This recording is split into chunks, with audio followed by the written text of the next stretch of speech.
Salve, salve para você ligado aqui nos podcasts do News FC. Hoje teremos mais uma edição do nosso 10 e faixa e, claro, mais uma edição onde a gente vai ter um nome à altura do quadro.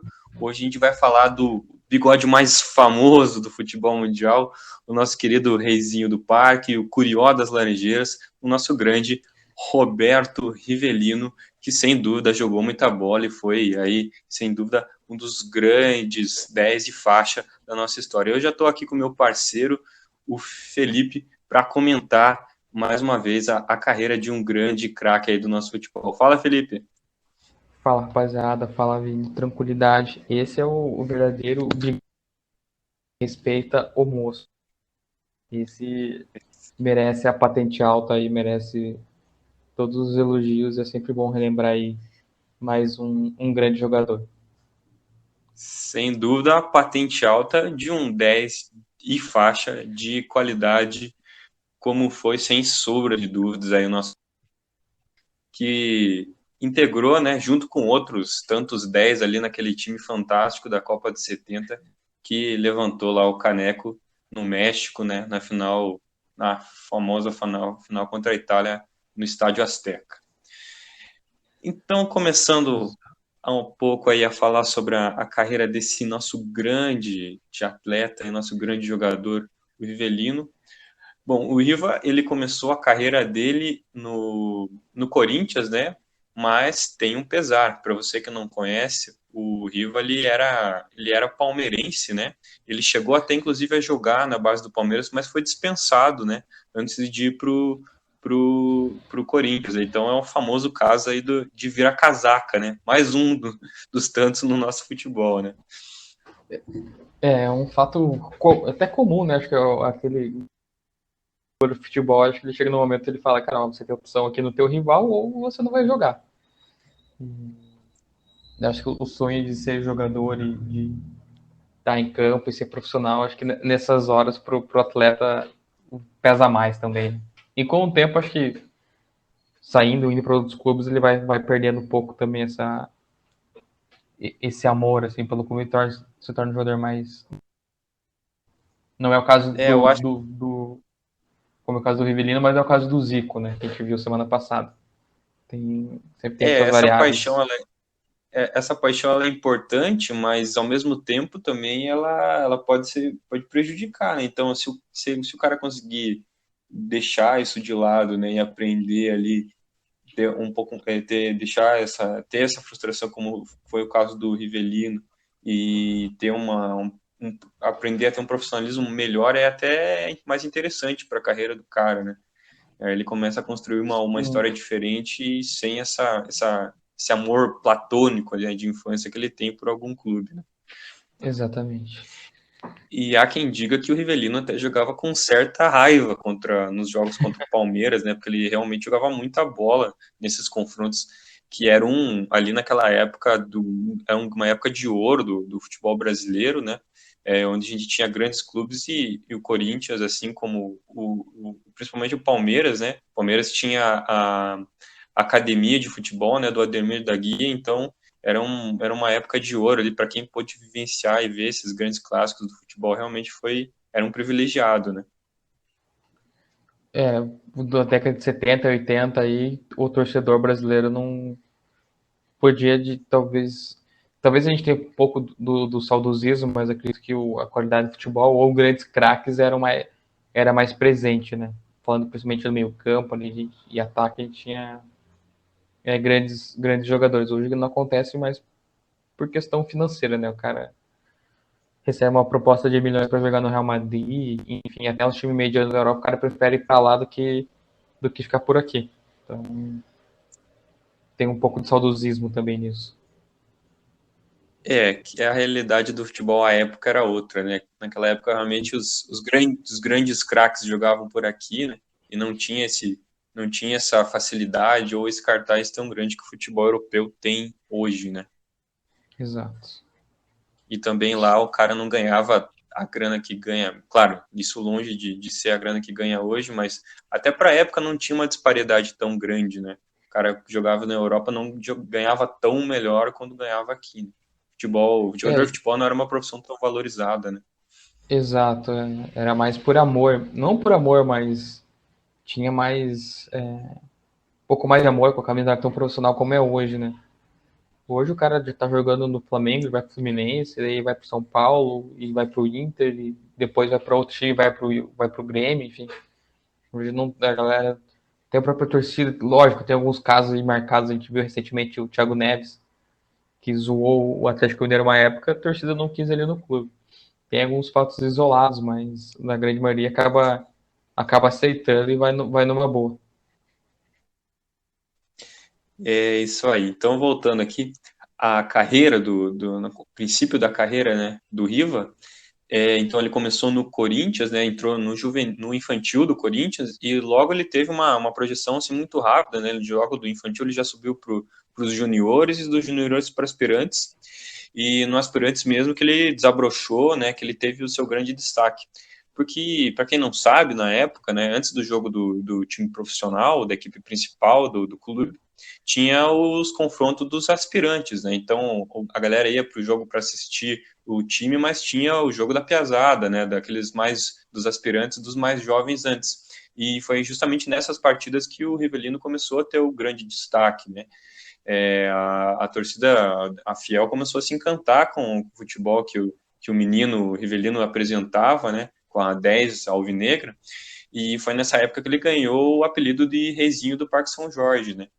Pois foi ali naquela época, né, o Santos tinha o Pelé, né, com a 10, e aí o Rivelino começou a se destacar e logo subiu para o pro profissional, e aí ganhou esse apelido, né, de rei do Parque São Jorge, né, ele era considerado o Pelé corintiano, né, na época. Se tornou a grande referência técnica, né, e o grande jogador do Corinthians, onde ele permaneceu, né, até 74. Em 74, que ocorreu aquele período que ficou marcado ali pela aquela saída conturbada do Rivelino do Corinthians, porque o Corinthians, ele é importante a gente, para entender essa saída do Riva, é importante a gente dar o contexto, né, que era vivido na época. Então o Corinthians ele passava por um jejum de títulos muito grande, né? Ele tinha conquistado o Paulista em 54 e aí ele só for por fim nessa fila lá naquele histórico, né, campeonato que todo mundo fala até hoje, que era o título paulista de 77, né? Então o Rivelino, ele durante toda essa passagem pelo Corinthians, ele teve que lidar muito com essa pressão, né, do time viver com essa fila muito grande de títulos, né? E aí a chance a mais real que ele teve de ganhar um campeonato, que era o Campeonato Paulista, no caso, em 74, o Rivelino era o líder do time, né, como eu já falei anteriormente, e a chance real dele conquistar o campeonato foi nessa ocasião, né? Porém, o Corinthians acabou sendo derrotado, né? Acabou perdendo o título para aquele grande time da academia do Palmeiras, né? Liderada pelo Ademir da Guia. E aí, por conta dessa perda do título, a imprensa e a torcida acabaram elegendo aí o Riva como culpado, né? E a diretoria do Corinthians, à época, como quem assim quer tirar o peso das costas, né?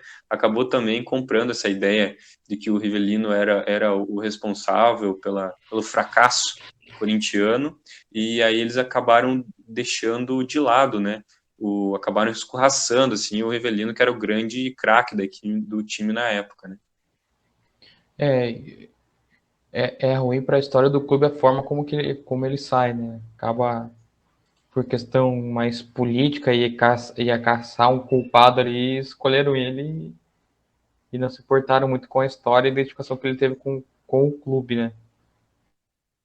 Foi pro Corinthians, mas uma sorte pro Fluminense na época, né? Com certeza, foi nessa situação aí que o presidente na época, né, o Francisco Horta, que era o presidente do Fluminense na época, conseguiu essa oportunidade de trazer o Rivelino para o Corinthians, né.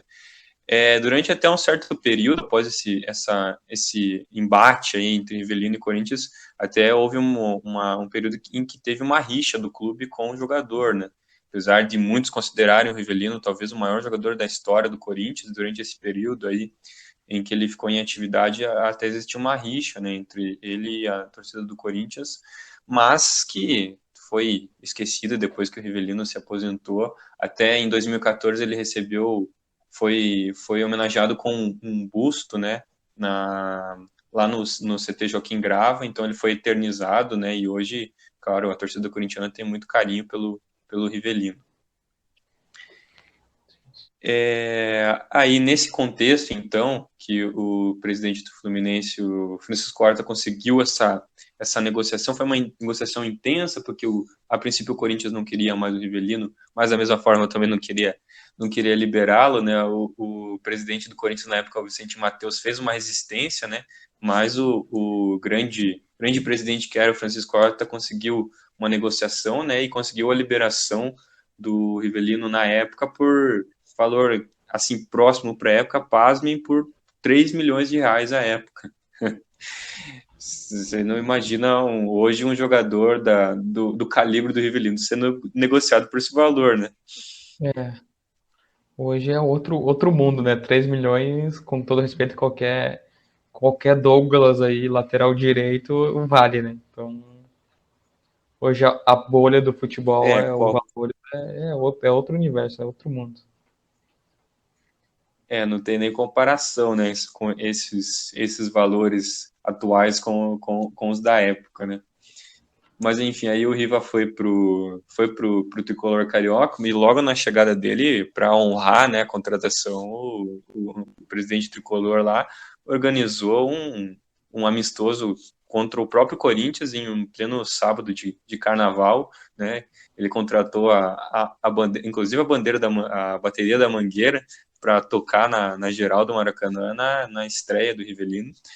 E o Rivelino estreou com o pé direito, marcou já 3 gols, né, nessa estreia dele no Tricolor das Laranjeiras.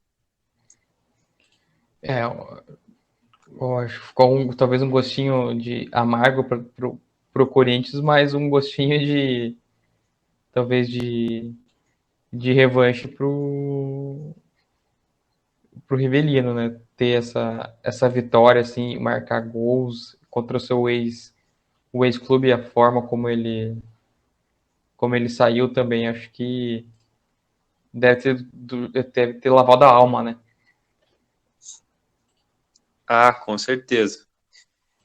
Não tenha dúvida disso. E aí no Fluminense, sem dúvida nenhuma, ele voltou a ser, né, o grande destaque do clube, a referência técnica, mais uma vez, né, da equipe. E ele liderou aí as conquistas do Fluminense, o bicampeonato carioca do Fluminense em 75 e 76, e também conduziu, né, o Flu em 2 campanhas aí importantes no Campeonato Brasileiro, né, levou o clube a 2 semifinais, e em uma delas, a última, né, ele acabou sendo derrotado pelo próprio Corinthians, né, naquela histórica invasão corintiana, né, que a torcida do Corinthians tomou conta do Maracanã, e a Fiel considerava na época uma vingança, né, essa vitória do Corinthians na semifinal lá do Brasileiro, uma vingança pelo Riva ter trocado o Corinthians pelo Fluminense, né?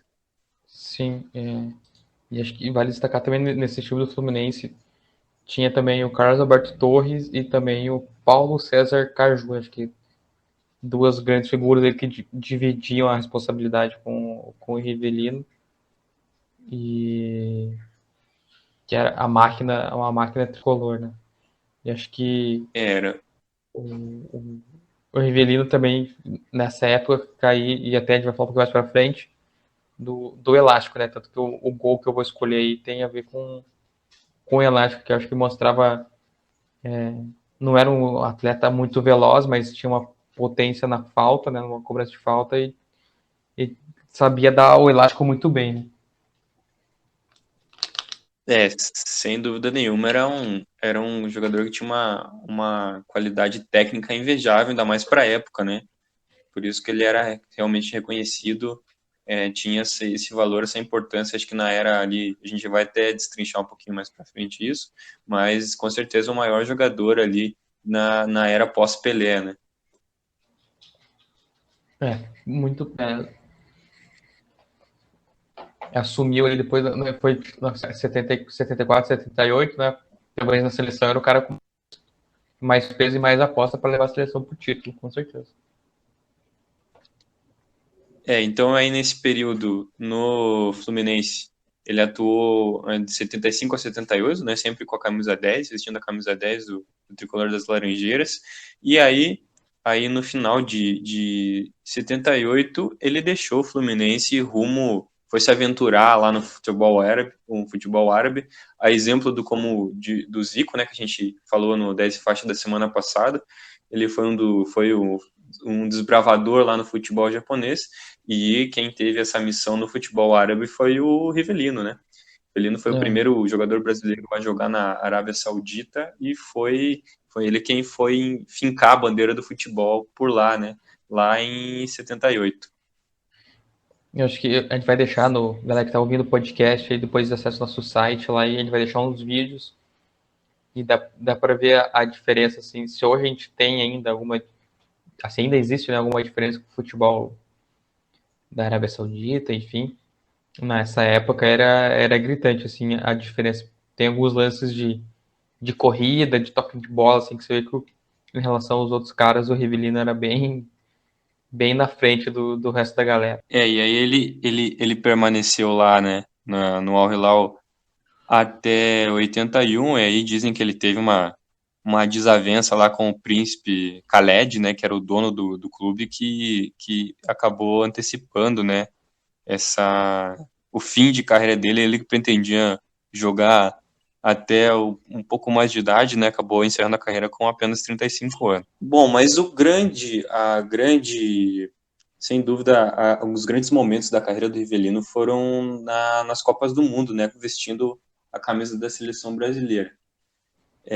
Como a gente falou lá atrás, ele foi um dos 10, né, que compôs aquela grande seleção da Copa de 70, né, que tinha, além de Rivelino, tinha Pelé, tinha Tostão, tinha Jairzinho, Gerson, né, outros grandes craques aí consagrados do nosso futebol.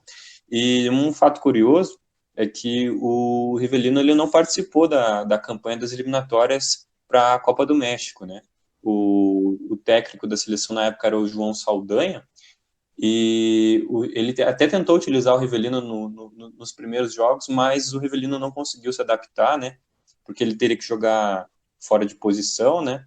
Por conta da grande concorrência, né? Como tinha muitos 10, muitos meias, né? Ele teria que jogar no ataque, ou como centroavante, ou como ponta. E ele realmente, nas próprias declarações dele, ele afirmava que ele não tinha, né, esse caguete para jogar fora de posição. A sorte dele, né, que foi que antes da Copa do Mundo, o João Saldanha foi dispensado pela CBD, né? E aí contrataram o Zagallo. E o Zagallo conseguiu fazer o Rivelino jogar de ponta esquerda. Foi aí que ele entrou na seleção que disputou a Copa do Mundo do México. Teve sorte o Riva, né? Teve sorte o Rivelino e a seleção, né? Que o Zagallo conseguiu encaixar, né? E ele, junto com o Gerson e o Pelé e o Jairzinho, né? Faziam um ataque muito forte. E Pelé, Gerson e Rivelino eram os 10 dos seus times, né? Então o Zagallo conseguiu encontrar uma forma de fazer com que esses caras conseguissem jogar junto e da forma com que jogaram também. E rendeu o futebol ao máximo, né? Aquela, sem dúvida, para mim, é a maior equipe de futebol de todos os tempos, né? Qualidade técnica e individual de cada jogador. E o Zagallo fez aquela equipe jogar como uma engrenagem, né? Se unir, e o título, ao final da competição, seria uma consequência, né? Pelo aquilo que apresentou ao longo da Copa do Mundo. E ela, acho que o fato de ter um conjunto de craques, acho que teve lances icônicos também, né? Momentos do Jairzinho fazendo 7 gols, o Pelé tentando gol do meio de campo. Enfim, acho que a defesa do Gordon Banks, assim, essa Copa para a seleção, o título, lógico, foi o ápice, mas acho que a história, os jogos, era um caso à parte também em relação à Copa do Mundo, né? Tanto que essa seleção São foi referência para diversos times até hoje, né? Com certeza. O Guardiola é um dos que volta e meia reverencia, né? Tanto essa seleção de 70 como a de 82 como uma das grandes inspirações para ele, né? E os fatos, esses acontecimentos que você relatou aí da Copa de 70 ficaram marcados, né? No consciente de coletivo de quem gosta de futebol, quem é apaixonado pelo futebol como a gente, né? Exatamente. E o Rivellino, ele foi, não só jogou, mas foi um dos grandes contribuintes, né, para ajudar a levantar a Jules Rimet lá. Ele marcou 3 gols, né, durante a Copa e foi, sem dúvida, a peça fundamental aí para esse título da seleção. E aí, no Mundial seguinte, lá em 74, né, após a aposentadoria do Pelé na Copa da Alemanha, ele foi o grande craque brasileiro, né? Ele era a grande referência daquela equipe, herdou a 10 do Pelé e conduziu o Brasil em mais uma campanha aí, né? O Brasil acabou ficando somente na quarta colocação nesse Mundial, né? Liderado pelo Rivellino, mas foi derrotado por nada mais, nada menos que a Laranja Mecânica, né? A nossa querida Holanda de 74, comandada pelo Johan Cruyff, acabou derrubando aí a seleção do nosso querido Bigode. Acho que tanto que a Holanda foi finalista, né, 7-4, 7-8, aí também teve seus méritos. Acho que é uma seleção aí que pode entrar no 10 de faixa aí futuramente. Lembrando que o 10 de faixa não é só exatamente sobre os jogadores, mas sim a gente pegar o conceito do programa e se aplicar aos jogadores, que são 10 de faixa, mas também a grandes seleções e grandes elencos. E a Holanda nessa época aí, com futebol total, era praticamente imbatível. Pena que perdeu 2 finais seguidas de Copa. Essa é uma das grandes injustiças, na minha opinião, o fato da Holanda ainda não ter um título mundial, né? 74, né, com aquele futebol fantástico que com certeza a gente vai dar uma atenção especial e vai fazer um episódio todo dedicado a ela, né, aqui no 10 de faixa. E aí, em mais um Mundial, aí, em 74 o Brasil acabou ficando em quarto, né, e aí em 78 o Rivellino mais uma vez era titular da nossa seleção, era o camisa 10, porém ele acabou se machucando logo na estreia, né, da Copa, e acabou assistindo o restante do Mundial no banco, né? Ele acabou somente entrando depois ali que se recuperou daquela lesão, ele acabou entrando somente no final das partidas, né? No segundo tempo, e na campanha que o Brasil acabou ficando como a gente já falou no podcast anterior, né? Acabou ficando com o terceiro lugar na Copa de 78, na Copa da Argentina. A Copa comprada. Já havia. Copa, diria que arranjada para os nossos queridos hermanos. Exatamente.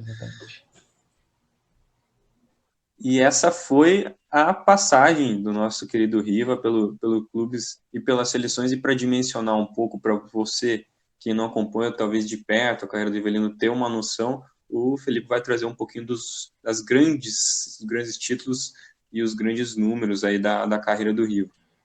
O Rivellino em números pelo Corinthians foi que ele teve uma maior passagem, né? Fez 474 jogos, 141 gols. Pelo Fluminense foram 158 jogos e 53 gols. E pelo Al Hilal, 57 jogos e 23 gols. E pela seleção, 122 jogos e 43 gols. Em relação a títulos, que o Vini mencionou aí durante o programa, ele não teve grandes títulos, aquele título marcante, enfim. Teve o principal, sem dúvidas, é a Copa de 70, né? Ele participou bem. pela seleção, ganhou aqueles campeonatos. Tem Copa Rio Branco, tem torneio bicentenário dos Estados Unidos, Taça do Atlântico. Não tem uma Copa América. Copa Roca, né? Oi? Copa Roca também, né? Exato, Super clássico. exato. Não tem uma Copa América no currículo, mas acho que uma Copa do Mundo tá bem. Tá bom já para marcar a história, né? E pelo Corinthians e Fluminense teve mais campeonatos estaduais e torneios e troféus. Teve o Rio São Paulo em 66, que acho que o Rio São Paulo teve o maior peso aí no final no final dos anos 2000, início dos anos 2000, né? Que era um torneio mais valorizado. E teve o Torneio do Povo também, né, em 71, que o Torneio do Povo era um considerado um campeonato estadual, poderia ser um campeonato brasileiro, poderia se considerar um campeonato da Copa dos Campeões que a gente teve também, lembra? Sim, sim, era o torneio que reunia as grandes torcidas, né? Exato. Então era um representante de cada estado com o clube de maior torcida daquele estado, né? Teve 3 edições e o Corinthians foi foi o primeiro campeão, né, em 71. Então, pode-se dizer que foi um título marcante para o Fluminense e ficou o bi do Carioca, né? Que você comentou. Teve também outros títulos, mas com menor expressão. E um campeonato nacional que ele ganhou foi com o Al Hilal. 7879 ele conquistou uma taça nacional. Mas Campeonato Saudita, né? O famoso Sauditão. Sauditão, isso aí. A gente vê pelo histórico que ele não teve grandes títulos, mas acho que a característica de jogo dele, para a época, também chamava muito atenção e a qualidade de cobrança de falta que ele tinha era. E a forma com que ele batia a falta também era diferenciado. Né? Eu queria pontuar só que você comentou dos títulos pelo Corinthians, né? Você vê como a época, ou até um título nacional, né? Ou um título interestadual não tinha muita importância, né?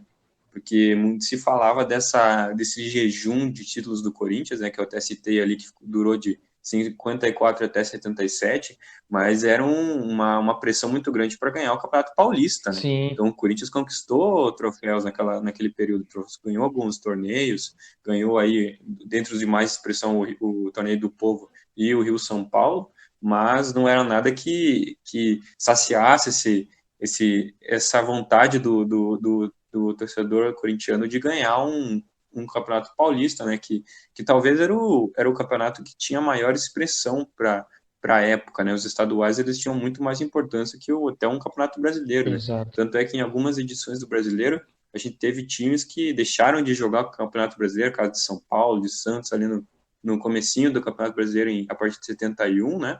Que deixaram de jogar o Brasileiro para jogar o Campeonato Paulista. Né? Exato. Então era um outro juízo de valores, né, com relação aos campeonatos. Exato.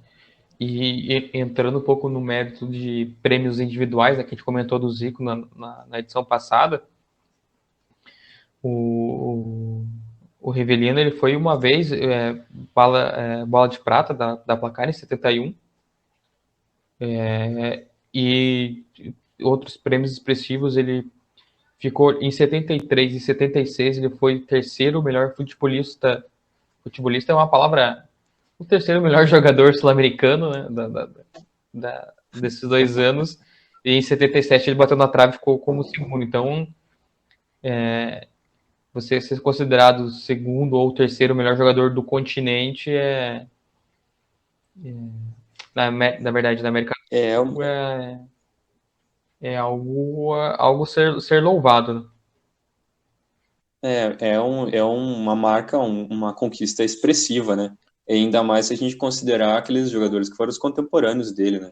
A gente está falando aí da década de 70, então tinha Pelé, né? O Pelé, claro, tinha de carreira, mas tinha o Pelé, já tinha Maradona na Argentina, tinha Falcão, tinha Tostão, tinha outros tantos que ali, até mesmo no futebol sul-americano, que podiam fazer frente a ele, Dirceu Lopes, né, tantos outros que podiam Exato. conquistar aí esse título, né, concorrer com ele nesse título ali na década de 70.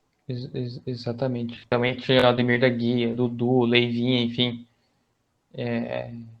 outros grandes caras que poderiam estar tomando esse posto dele, né? Então, era um cara que tem o seu. Era realmente recheado de craques aí, o futebol sul-americano nesse período, né? E é uma coisa que até engrandece, né, a carreira do Rivellino e eleva ele a um patamar, assim, que está entre os maiores, os grandes do futebol mundial, né? Com certeza. Eu vou até aproveitar o gancho, eu vou pegar aqui, nos anos que ele foi em terceiro. 73, primeiro foi o Pelé, aí segundo foi o argentino Miguel Ángel Brindisi, aí em terceiro ficou o nosso querido colega Rivellino. Em 76, primeiro ficou o Elias Figueroa, depois o Zico, aí o Rivellino. E em 77, Zico, Rivellino e Elias Figueroa. É uma repetição aí de 77, de 76, perdão. Então, tinha grandes nomes aí. Além disso, também tinha o Falcão, né, que a gente esqueceu de mencionar, e tantos outros craques aí que Marinho Chagas, tinha bons jogadores. Grandes nomes aí do futebol da década. Exato. E aqui no 10 e faixa, a gente até usa esse espaço para fazer uma reverência, né?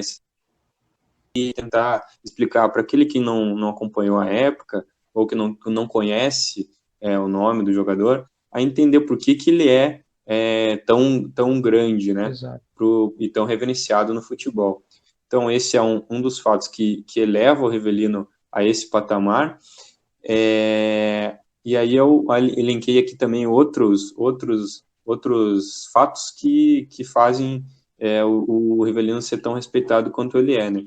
Ele foi, sem dúvida, aí, o maior jogador na era pós-Pelé, né? Até, aí eu diria ali, talvez ao fim da carreira dele, quando o Zico despontou, né? E passou a ser realmente aquele ídolo da geração como o Zico foi, né? Na geração anterior, sem dúvida, após o Pelé, era o Rivellino, né? Exatamente.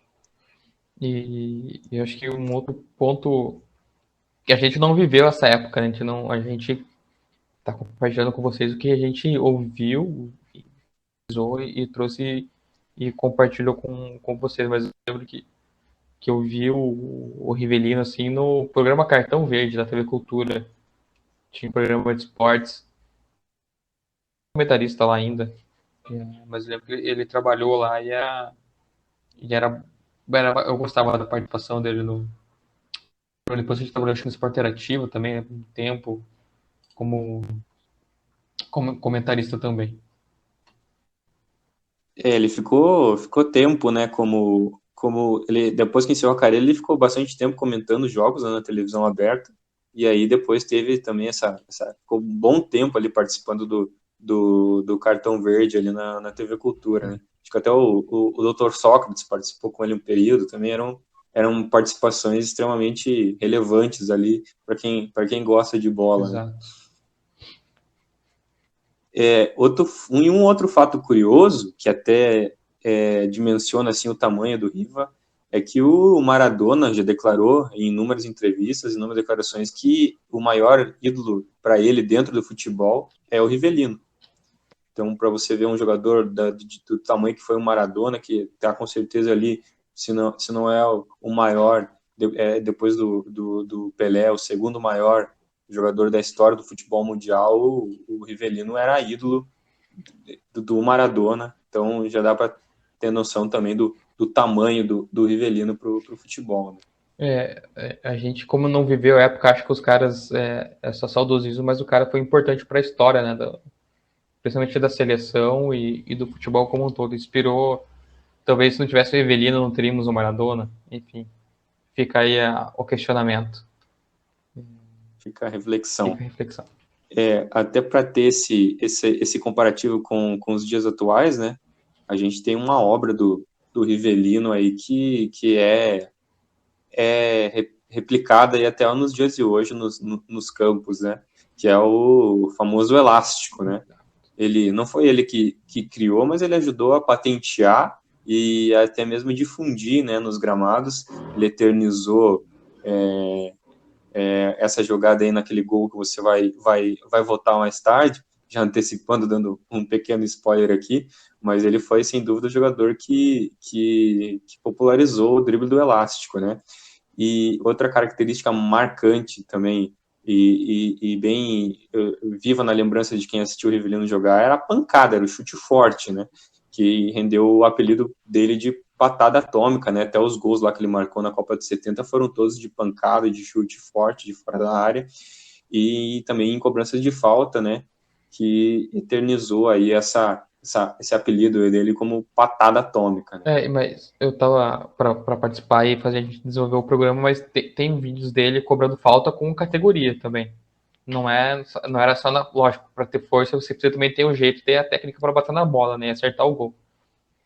A gente vê cobranças de falta na pancada que a bola vai lá na lua. Mas também ele tinha um trato mais refinado quando precisava, ele batia com mais jeito na bola também. E o elástico. Até para até a pancada, sim, claro, era característica, mas precisava também ter uma partida mais qualificada para diversificar, né? Exato. Que o goleirão às vezes ficava só esperando a pancada, quando ele via, ele batia de chapa, surpreendia o goleiro. E para fechar, e do elástico, talvez uma facilidade já dele e provavelmente também muito treino, né? Não deve ter da noite pro dia que ele conseguiu desenvolver a técnica e aplicar de forma útil, né? Não só de firula, mas sendo objetivo e resolvendo partidas. Então veja só para você, garotinho juvenil, como diria Gil Brother, garotinho juvenil, que acha que quem criou elástico foi Ronaldinho, foi Neymar, não. Rivelino na década de 70 já fazia o elástico e fazia bem feito, né? Exatamente. Inclusive. Então, para fechar, meu querido, vamos lá para aquela nossa difícil e árdua missão aí que a gente nos colocou aqui no 10 e faixa, que é eleger os gols, né? O gol mais bonito da carreira do nosso escolhido da vez aí em toda a sua carreira, né? Qual que é a maior pintura desse craque? Então eu já vou dar meu voto. E eu sou um cara que vou confessar aqui para vocês que eu sou um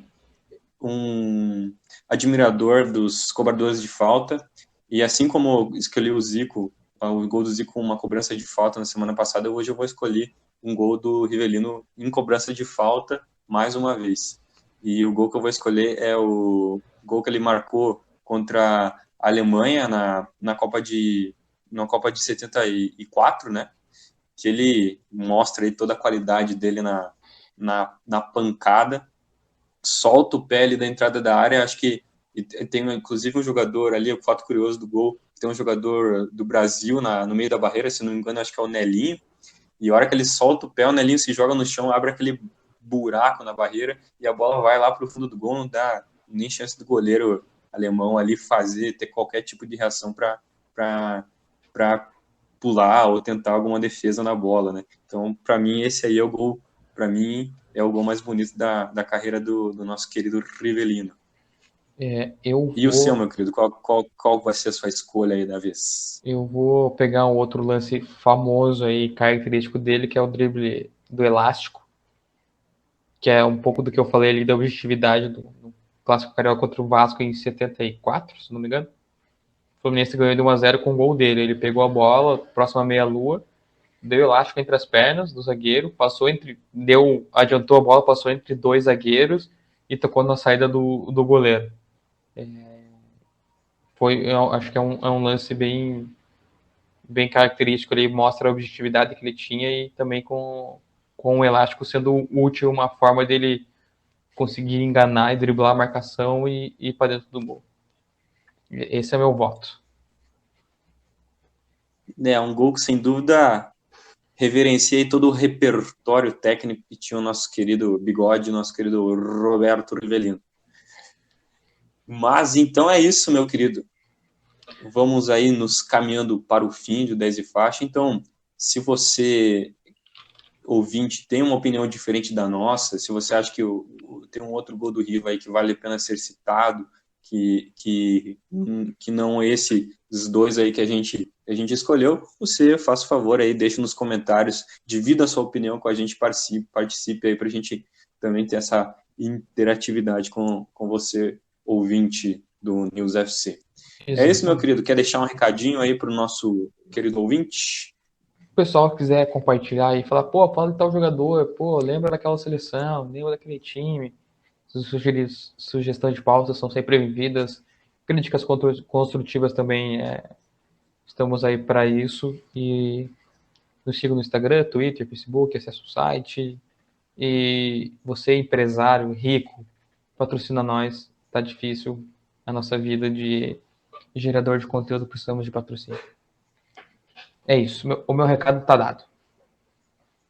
É isso aí, então, como disse meu querido parceiro, estamos abertos a sugestões aí, se você quer ver algum atleta consagrado ou alguma seleção que marcou época, um time, nos informe aí que faremos com todo carinho aí para você, ouvinte. E, claro, né, como ele bem disse aí, aos empresários, aqueles que têm grana e querem incentivar o nosso trabalho aí, paga nós. É isso, meu parceiro. Ficamos por aqui. Esse foi o 10 de faixa do nosso grande Roberto Rivelino. Na semana que vem teremos outro atleta aí, que são outro time, uma outra seleção, para você que gosta aí do bom futebol e gosta de relembrar grandes momentos da bola. Então é isso, ficamos por aqui. Um grande abraço e tchau!